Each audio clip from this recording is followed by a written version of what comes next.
And now, the Grand Strand and Wpde's most watched sportscast with sports director Rich Chrampanis on WPDE News Channel 15.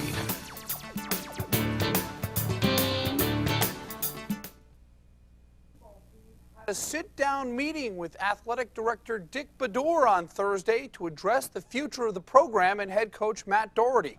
Speculation is swirling that Doherty could be on the hot seat, but at this stage, it's strictly rumors. Raymond Felton and his teammates were set to meet with Baddour individually today. We will keep you posted. Let's go to NASCAR, where in an unprecedented move, NASCAR officials impounded Tony Stewart's number 20 Home Depot Chevrolet for failing to meet specifications during inspection at Texas. The car had problems in the back window, and back deck. Stewart was forced to a backup car to qualify for this Sunday's Samsung Radio Shack 500. It was a much brighter story for his teammate. Bobby Labonte, coming off the win in Atlanta, gets the pole in his home state.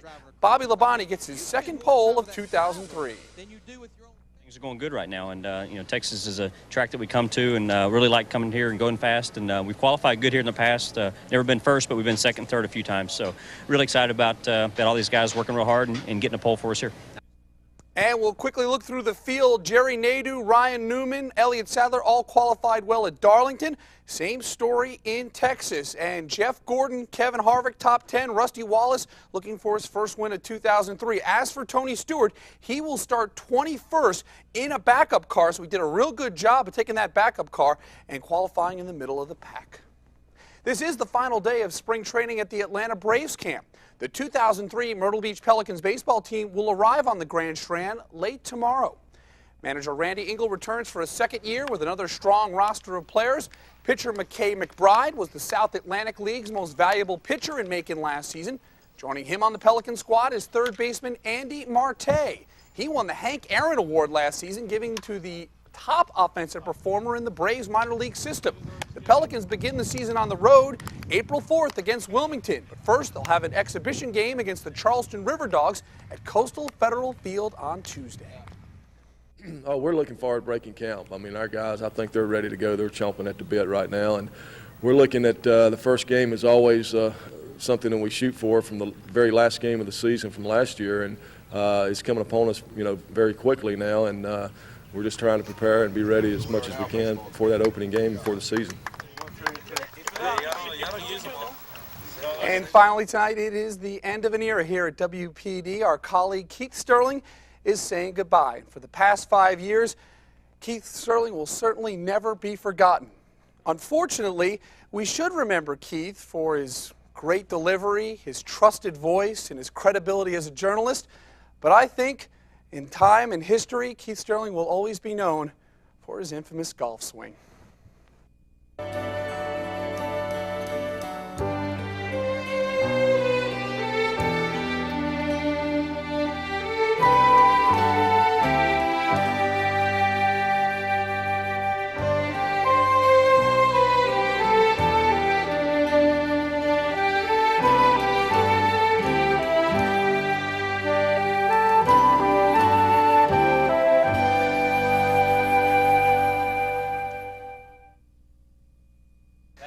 Swing. That's an ugly swing, I'll admit it. I feel that it should be my part to start things off because 8 years ago, the night before Keith Sterling's first night ever on the air, I took Keith Sterling to a Pancake City in Kirksville, Missouri. That's where we met. And it was not only the start of a career, but a wonderful friendship. And when you get into this business, you think about the thrills of being on the air, and you don't realize the friendships you have. And for the past 8 years at 3 stations, Keith Sterling and I have worked together. So it's a very tough day for me today. We've been joking around a lot because it's emotional. But Keith, I'm going to miss you a lot. Thank you, Rich. Thank you, man. I know it's been unbelievable. I can't believe it's been 5 years, and I came here in 1998, did the weekend news for 2 years, and was able to come up here and work with you, Allison. And it's been an incredible journey.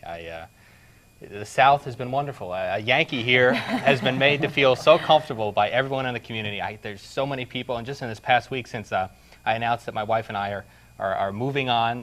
We're just decided it was our choice to move on to other opportunities. We're not sure what city we're going to end up in yet, but we'll definitely keep in touch with everyone here, of course, and when that comes through. But we can't thank everyone enough in the community for the support. Of course, our wedding that just happened 6 months ago, and for our future. It's been my pleasure to come into your homes every night. It really has. I realize that we're up here doing a service with the news, but I also realize that it's very intimate to come into your home, and I'm sure you kind of feel like you know me, and I feel that way when I meet many of you in person, and I thank you for tuning in every night. I thank you for making me and Allison and Rich and Ed a part of your lives, and I'll always remember you here in South Carolina, and I hope you'll have fond memories of me and forget about the golf swing as best you can. Well, we can't quite forget, can we, Ed? No, we cannot forget, and we're going to make sure you remember no matter what. And I remember Keith's very first live shot 5 years ago, and I said, boy, this guy is really something. And you're going to do very well in this business, and we very much appreciate everything you've done for us over the past 5 years. buddy. You've been a great friend, my friend, that's Thank for you. sure. Look at this Hey, thing. To commemorate your best round ever, 136 at Tidewater Golf Club, summer 2002.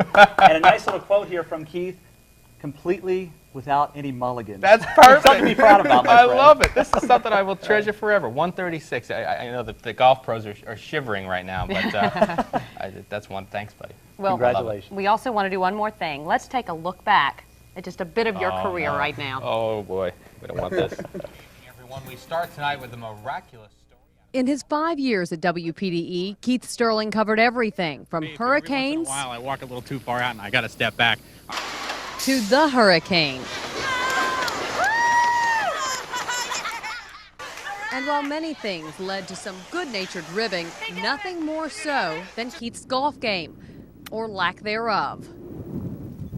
Oh, wait, one more. We've watched Keith grow professionally, from a reporter and weekend anchor to the co-anchor of the 6 and 11 o'clock shows. And in his personal life, we celebrated with him when last year he married Ann Stevens. But now it's time for Keith to move on. Keith, thank you for what you've done for WPDE over the years. We'll miss your smiles and your laughter, and we wish only the best for you in the future. Have a great night. We'll see you at 11. Thank you. Thank you You've very been much. great. I will never forget 5 years ago sitting down with a stack of resume tapes, watching reporters trying to find a weekend anchor, Yep. and there you were. And it's been great. We have so enjoyed having you, and I'm honored to call you a friend. Thank you. Thank you so much for that. It was wonderful to see. Thanks for all the memories, guys. Thank you so much. Good luck to all of you and your families. And to everyone out there, thank you again for making us a part of your lives. And this new gentleman that's going to be taking over, Jim Heath's a great guy. I had a chance to talk with him here the past few days, and he's real excited about it. And we've asked that you welcome him into your home as well, as you've been gracious with me. So thank you so much, everyone. That's You it, wanna I guess. take us out? I guess so. That's News Channel 15 at 6, everyone. Thanks Good for night. joining us. Bye-bye. Yeah.